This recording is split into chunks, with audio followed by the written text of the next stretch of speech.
Hi friends, welcome to a lecture series on public policies and welfare schemes. Today let us discuss about National Education Policy 2020.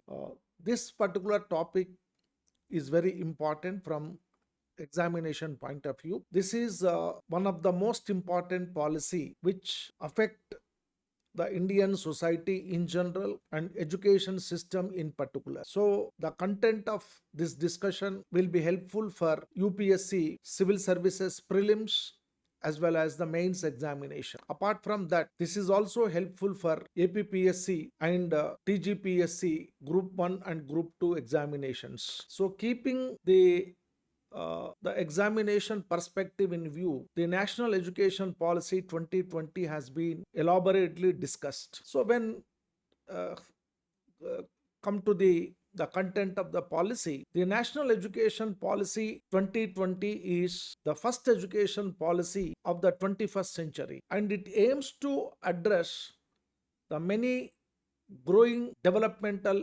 imperatives of our country. This policy proposes the revision and revamping of all aspects of the education structure, including its regulation and governance, to create a new system that is aligned with the aspirational goals of 21st century education. And this new education policy is built on the fundamental principles of access, equity, quality, affordability, and accountability. So, this particular point is very important as far as this policy is concerned. So, the National Education Policy 2020 has been formulated on the fundamental pillars of access, equity, quality, affordability, and accountability. This policy is aligned to the agenda for sustainable development 2030 and aims to transform India into a vibrant knowledge society and global knowledge superpower by making both school and college education more holistic, flexible, multidisciplinary, suited to 21st century needs. Yeah, again, here I would like to uh, emphasize that this policy is aligned to the agenda of Sustainable Developmental Goals 2030. So, the main aim of this national education policy is to transform India into a vibrant knowledge society and global knowledge superpower. So, this policy aims to make the education system as more holistic, flexible, multidisciplinary, so which suits to the 21st century needs. Now, national education policy has also talked about the three language formula. The three language formula will continue to be implemented while keeping in mind the constitutional provisions, aspirations of the people, religions, regions, different regions of the country and the union, and the need to promote multilingualism as well as promote national unity. So now let us look at the vision of the policy. What is the vision of the policy? This national education policy envisions an education system rooted in Indian ethos that contributes directly to transforming India, that is Bharat, sustainably into an equitable and vibrant knowledge society by providing high quality education to all and thereby making India a global knowledge superpower. So, from the examination point of view, this particular point is very, very important. So, this small paragraph project the vision of the national education policy. And let me repeat this point. This national education policy envisions an education system rooted in Indian ethos. Why? Because Indian society constitute of certain ethical values or moral values. Indian society is built on certain ethical values. So therefore, our education system must be rooted in Indian ethos that contributes directly to transforming India sustainably into an equitable and vibrant knowledge society by providing a high quality education to all and thereby making India a global knowledge superpower. That means in coming days, India should become a Vishwa Guru. So then India can become the Vishwa Guru when we transform India as a global knowledge superpower by strengthening our school education and also higher education system. The vision of the policy is to instill among the learners a deep rooted pride in being Indian, not only in thought but also in spirit, intellect, and deeds as well as to develop knowledge, skills, values, and dispositions that support responsible commitment to human rights, sustainable development, and living and global well-being, thereby reflecting a truly global citizen. So this is again very important point. So the national education policy aims to instill among the students that every student must feel that they are Indian, right? They must have a deep rooted pride in being Indian, not only in their thought, but also in their spirit, in their intellectual thinking. They should feel that, that means they should proudly feel that they are Indian. So that means this kind of education system will promote nation building. So we can bring the people living in different parts of the country, people who belong to different religious and cultural groups together, so that we can create a oneness, a national unity among the people. So therefore, through the new education system, we can instill not only knowledge, but we can also instill certain values and disposition which will ultimately contribute for the commitment to human rights, sustainable development, and global well-being. So this is again very important point with regard to the vision of the policy. And national education policy uh, has discussed about the school education as well as the higher education system. So now let us briefly discuss about the school education system. This policy envisages that the extant 10 plus 2 structure in school education will be modified with a new pedagogical and curricular restructuring of 5 plus 3 plus 3 plus 4, covering ages 3 to 18 years. So that means so far we have 10 plus 2 structure. This 10 plus 2 structure will be modified and it will be restructured into 4 stages, like 5 plus 3 plus 3 plus 4. So this is one of the most important change initiated through the national education policy at school level education. Then the curricular and pedagogical structure and the curriculum framework for school education will therefore be guided by 5 plus 3 plus 3 plus 4 design consisting of the foundational stage. So that means there are 4 stages as far as uh, school education is concerned. So the first stage is the foundational stage, and this foundational stage constitute of two parts, that is 3 years of Anganwadi or preschool education plus 2 years in primary school in grades 1 and 2, both together covering ages 3 to 8. So that means the every child is imparted informal and formal education from the age of 3 years, and this first stage will continue up to the age of 8. So the first stage covers the age of up to 3 to 8. Then second stage is the preparatory stage. This preparatory stage covers the grades 3 to 5.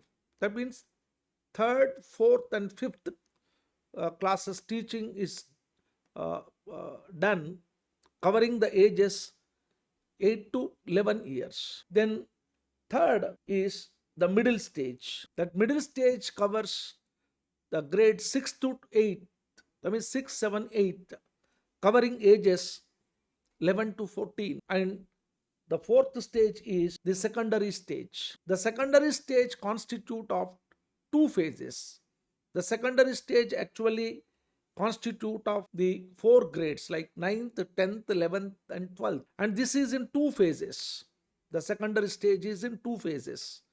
That is, the first phase covers ninth and 10th grade in the first phase and 11th and 12th in the second phase, covering 14 to 18 years of age. So like that, the uh, school education constitute of these four stages, and in each stage a student is imparted knowledge systematically, starting from preschool education to the level of secondary education up to the 12th grade. So from the age of third, that means third year, to the 18th year, school education is imparted to every child. Then national education policy talks about experiential learning. In all stages, experiential learning will be adopted, including hands-on learning, then arts integrated and sports integrated education, and storytelling based pedagogy, among others, as standard pedagogy within each subject. So that means, as part of teaching, a student is not only imparted a theoretical knowledge, but student is uh, exposed to the practical knowledge. So that is called experiential learning. Whatever they learn in the class, and they have to experience in the society. And here, a student will be provided a holistic knowledge. That's why arts integrated and sports integrated education. So that means students should feel that they are not only learning, that they are also experiencing. They are learning by participating in different kind of activities. So we can call it as a participatory learning, which is very important to uh, impart knowledge in the minds of the students uh, permanently, that will last for longer period. Then the national policy also talks about multilingualism. In addition to high quality offerings in Indian languages and English, foreign languages such as Korean, Japanese, Thai, French, German, Spanish, Portuguese and Russian will also be offered at secondary level for students to learn about the cultures of the world and to enrich their global knowledge and mobility according to their own interests and aspirations. In fact, in any education system, language play a very important role. Knowledge is imparted in the minds of the students through the language. So language is an instrument through which the knowledge is imparted for the student. So therefore, student must learn not only these three languages, because as I told you, national education policy has suggested three language formula, where English and mother tongue and any other Indian language. So at school level, a student is encouraged to learn these three languages through this three language formula.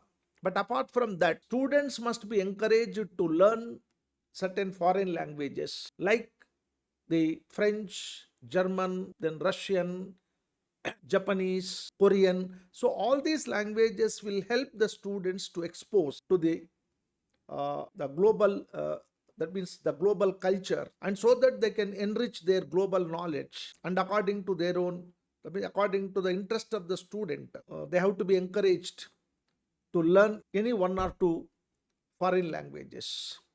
So this is one of the important aspect related to languages. Then another important aspect is curricular integration of essential subjects, skills and capacities. This is another important aspect discussed by national education policy. While students must have a large amount of flexibility in choosing their individual curricula, certain subjects, skills, and capacities should be learned by all students to become good, successful, innovative, adaptable, and productive human beings in today's rapidly changing world. So that means in order to survive in a global world, student can acquire knowledge in certain specific subjects, but apart from that, certain uh, the knowledge related to certain subjects, certain skills, certain capacities are very very important to make the student a successful, innovative, adaptable, and productive human being. So therefore, students must be imparted with certain skills and capacities at school level itself. So, and here national education policy actually talks about every student must acquire some that is the language skills, then in-depth subject knowledge. They should acquire in-depth subject knowledge and whatever the subjects in which they are interested, and apart from that, they must develop some scientific temper, scientific understanding of the subject, and apart from that, Indian ethos, moral values, gender sensitiveness. So all these are essential to uh, make a student as a good human being. So all these are part of school education. Now let us discuss about higher education. Given the 21st century requirements, quality higher education must aim to develop good, thoughtful, well rounded, and creative individuals. So that means the main objective of the higher education system should be to make a student as a creative individual, a thoughtful individual, and an individual with certain human values. That's more important. So, higher education must form the basis for knowledge creation and innovation, thereby contributing to a growing national economy. The main thrust of the national education policy regarding higher education is to end the fragmentation of higher education by transforming higher education institutions into large multidisciplinary universities and colleges. This is a very important point. Today, in our education system, especially at higher education level, there is a lot of fragmentation. Students are completely separated from one faculty to another faculty. For example, a student pursuing a social science course is completely detached from the science subjects, or a student who is studying about sciences or engineering is completely detached from the social sciences, like they are completely unaware of the Indian history, cultural heritage, or understanding about the human values, and they don't have the understanding on Indian constitution, democratic system in the country. So therefore, there is a need of multidisciplinary approach. That means a student must pursue in-depth knowledge in certain subjects, which we can call it as a major subject. But apart from that, they must be exposed to the other subjects which are essential to make a person as a human being with certain human values. So therefore, the national education policy states that the we have to promote the multidisciplinary courses through multidisciplinary universities and colleges. And under this system, a student must have an opportunity to pursue the courses of their choice. So there must be a wide uh, opportunity for the students to choose the subjects of their choice to get a graduate degree or a postgraduate degree. So therefore, national education policy has categorically stated that by 2040, all higher education institutions shall aim to be multidisciplinary institutions and shall aim to have larger student enrollments for optimal use of infrastructure and resources, and for the creation of vibrant multidisciplinary communities. This is again very important. This is very important point. This is the goal set by National Education Policy. By 2040, all higher education institutions shall aim to become multidisciplinary institutions, and all these higher educational institutions must offer the multidisciplinary courses. That means they have to adopt a multidisciplinary approach. Students must be encouraged to opt the subjects of their choice, and they must be provided an opportunity. The whole educational environment has to be created in such a way that student must have the freedom to choose the subject of their choice in which they are interested. So therefore, we have to create a vibrant multidisciplinary communities, and apart from that, whatever the resources that are available in educational institutions must be utilized to the maximum extent possible. According to many surveys, it is said that the infrastructural facilities and other resources that are available in many higher educational institutions have not been used to the maximum extent possible. So that is why National Education Policy has categorically stated that the resources must be used to its fullest possible. Since this process will take time, all higher education institutes will firstly plan to become multidisciplinary by 2030. First, all of them, they have to prepare the ground to transform the higher educational institutions as multidisciplinary colleges or universities by 2030, and then gradually increase the student strength to the desired levels. Higher educational institutions have to introduce a four-year multidisciplinary undergraduate program with multiple exit and multiple entry options. This is again very important point which has been mentioned in National Education Policy, that uh, now at higher education level, many institutions are offering 3 years of undergraduate program, and once the student has taken admission in particular program, they have to complete that program in 3 years. So under the present system, there is no scope for a multidisciplinary approach. So the students are restricted to certain subjects. So slowly we have to change this kind of system. So therefore, National Education Policy has stated that all higher educational institutions have to introduce, number one, first thing, 4-year multidisciplinary undergraduate program. So this will suit to the international needs. And at the same time, a student must have an option for multiple exit and multiple entry options. So this provide a kind of flexibility for the student to complete his graduate program according to their convenience. So that means the greater opportunity or greater facility must be provided, greater flexibility must be provided to the students to complete their course through this multiple entry and multiple exit pattern. So this is one important point. Then another important aspect is about an academic bank of credit, which national policy has talked about. An academic bank of credit is to be established for digitally storing academic credits earned from different higher education institutions, so that these can be transferred and counted towards final degree earned. Again, this is a very innovative kind of thinking where the student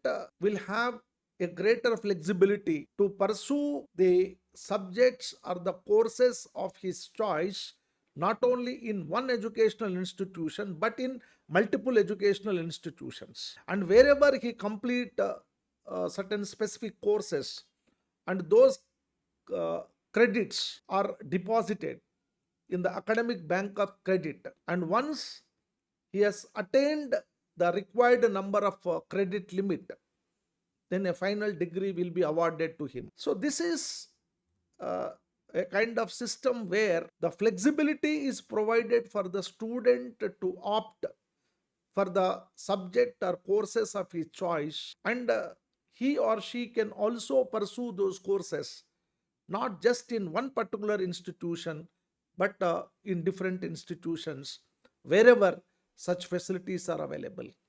So this is one good initiative as part of national education policy. Then multidisciplinary education and research universities on par with IITs, IIMs to be set up as models of best multidisciplinary education of global standards in the country. This is again another important uh, recommendation made by the national education policy. So national education policy has suggested that state has to take initiatives to establish multidisciplinary education and research universities, or the existing universities must be transformed as the multidisciplinary education and research universities which are on par with IITs and IIMs. And those institutions must be the model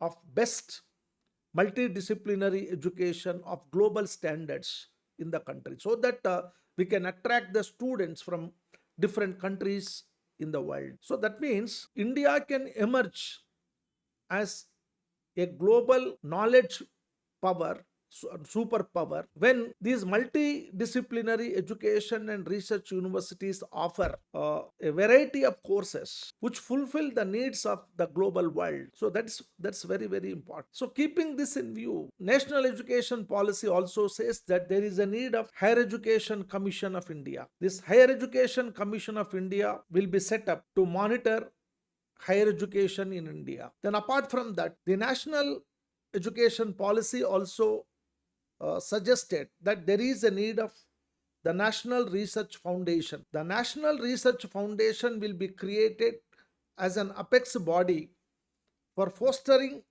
a strong research culture and building research capacity across higher education. Today, most of the higher educational institutions, more specifically state universities, are focusing only on teaching. Of course, though a lot of research is going on in all these universities, but national education policy says that a strong research culture must be encouraged in all universities. So, through the National Research Foundation, financial support must be provided to all higher educational institutions to build a strong research culture and to build the research capacity among the faculty members, research scholars, and students in all higher educational institutions. So that means majority of the higher educational institutions must emerge as a hub for strong research culture. So that is essential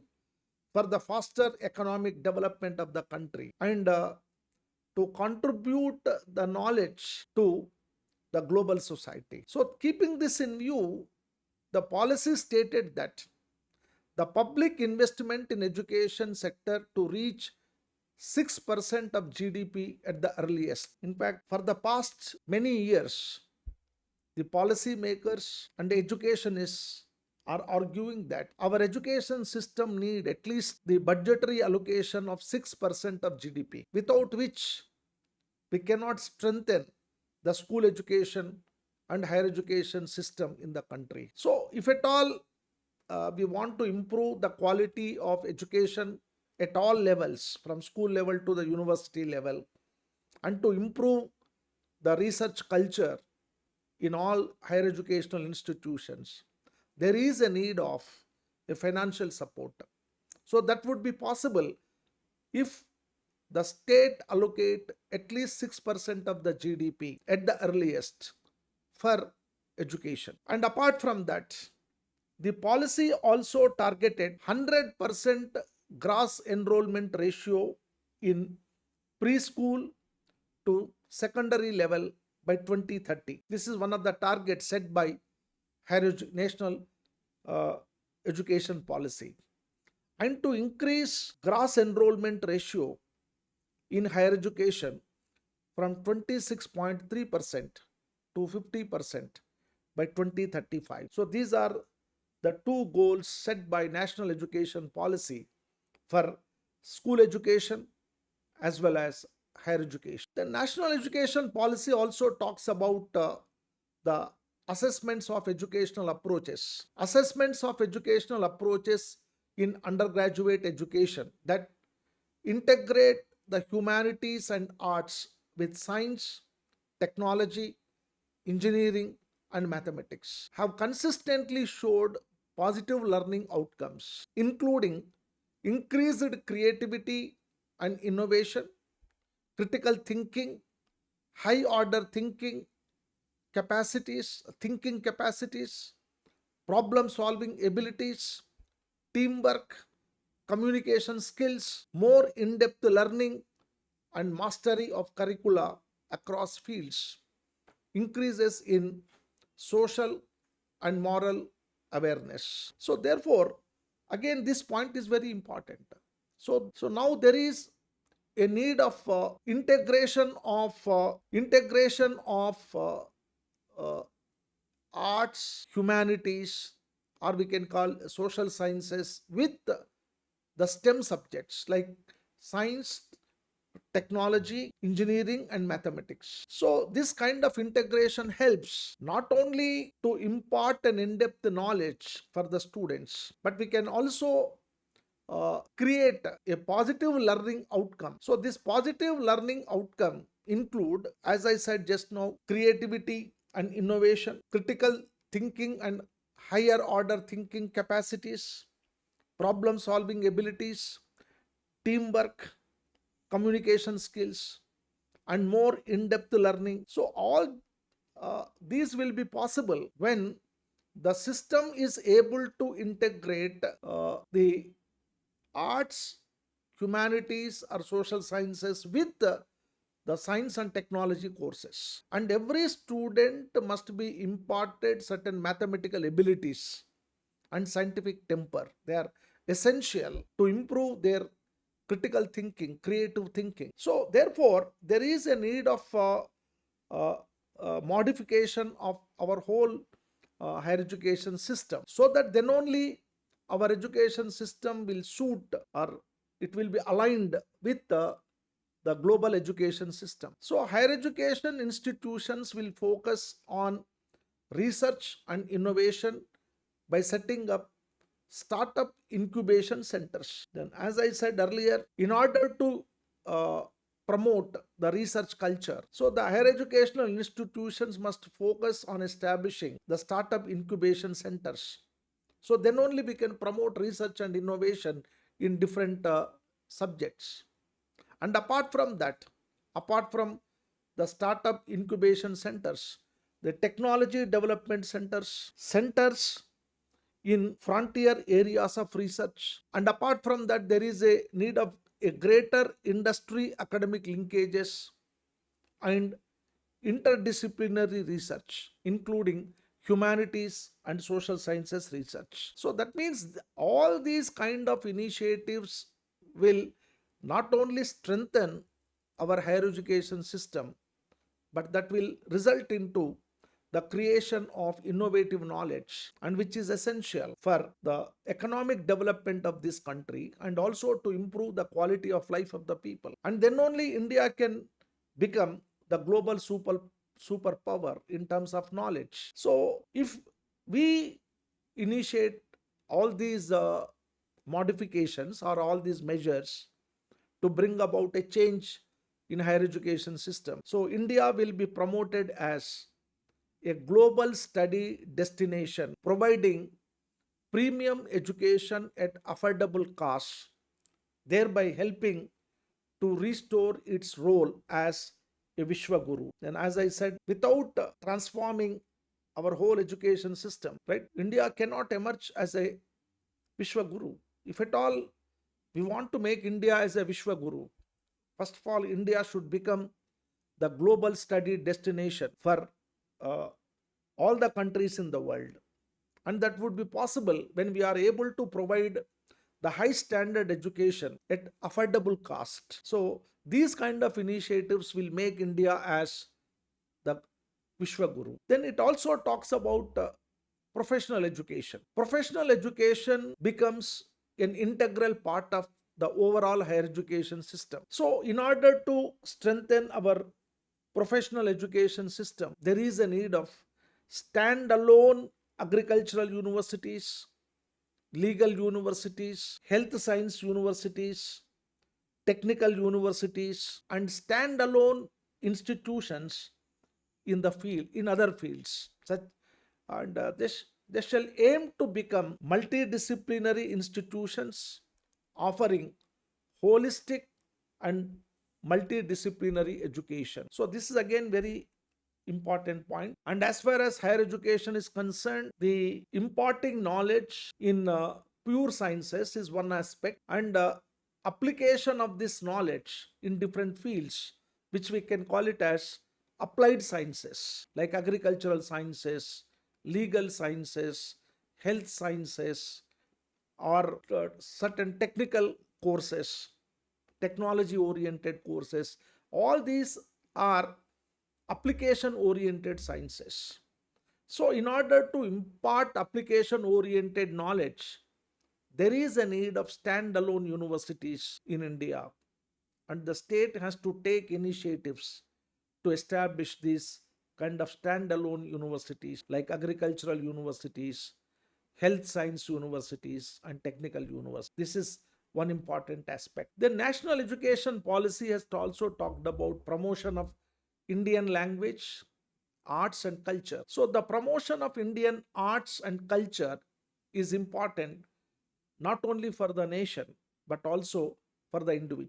Why? Because Indian society have its own long history. We have more than 5,000 years of history. We have a long and great cultural heritage, so that need to be protected, that need to be promoted. So therefore it is through the development of a strong sense and knowledge of their own cultural history, arts, languages, and traditions that children can build a positive cultural identity and self esteem. The effective implementation of the national education policy would transform the whole education system in India from preschool level to higher education level. So, in this context, I would like to tell you that what national education policy suggests that our education system shall not only impart knowledge, but it should also impart certain skills and certain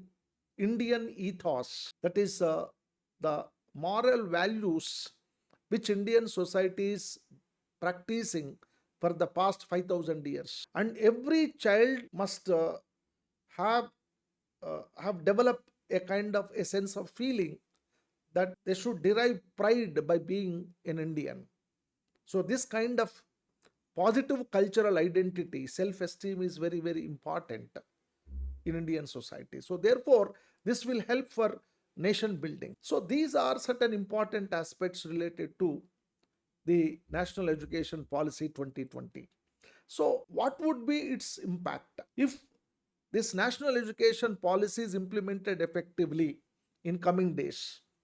Because Government of India has already directed all the states to implement the National Education Policy 2020, and most of the states have agreed to implement this policy. And if this policy is put into practice, what would be its implications? That part is very important from examination point of view. So here I can mention few points that the effective implementation of this national education policy would transform the whole education system in India, because this policy has suggested so many things which we do not have so far. So therefore this system will transform the education system from preschool level to the higher education system, higher education level. Then certain aspects I would like to mention here, that the multidisciplinary nature of the courses with multiple exit and multiple entry policy, which is very important. This is a very flexible kind of system which help the student to pursue their course or pursue their uh, uh, the bachelor's degree or postgraduate degree at their convenience. So this is one important point. Exit and multiple entry policy and academic bank of credit would help the students to pursue the higher education at their convenience. So this kind of flexibility need to be provided for the students. And the 5 plus 3 plus 3 plus 4 system of school education, that means where the uh, school education is imparted at 4 stages. So this kind of system will provide the strong foundation for the students, and they can acquire the skills in multiple subjects and multiple languages. And as I said, the policy encourages the students to pursue not only the three languages, our native languages, but apart from that, every uh, school student must learn one or two foreign languages. So that means this will provide uh, uh, an opportunity for the student to have strong foundation for the uh, students in education, and they can acquire the skills in multiple languages also. So adoption of experiential learning will lead to the innovative and creative thinking among the students. So these are the important outcomes of the national education policy specifically related to school education. Then another important change that going to occur is the establishment of multidisciplinary education and research universities and the National Research Foundation. So these two initiatives will foster the research culture in the higher education institutions and will promote the high quality research in various fields as per the needs of the 21st century. Then another important aspect is that budgetary allocation of 6% of GDP for education sector will improve the infrastructural facilities in the schools and colleges, which are essential to provide the quality education for the students. So uh, these are all important outcomes or implications of the national education policy. So at the end, we can conclude that on the whole, the National Education Policy 2020 will definitely enable for the universalization of education and to improve the quality of education in India. So ultimately, we can summarize that if the National Education Policy 2020 is implemented effectively for another 10 years or 20 years, that will completely transform our school education and higher education system. This is number one. And students will have a lot of flexibility to pursue the different subjects and different courses at their convenience.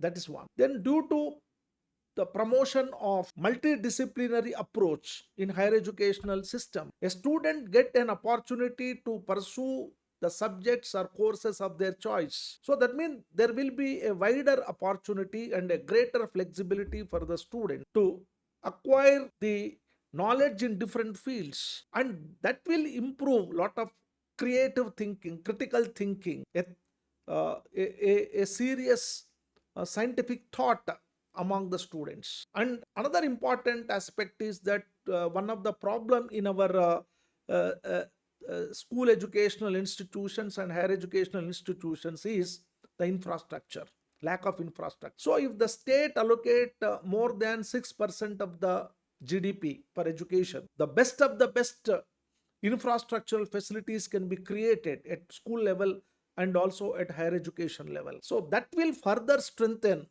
the uh, teaching and learning methodology at all levels. And at the end, establishing the multidisciplinary uh, research courses, which is very, very important. If you want to attain the global standards, especially at higher education level, India needs a multidisciplinary education and research universities. So then only we can compete with the global educational institutions. So such kind of research culture must be encouraged in all universities and colleges. Then only we can stand on par with the global educational institutions. So all these educational institutions, educational initiatives, by implementing the national education policy in future, definitely India can emerge as a global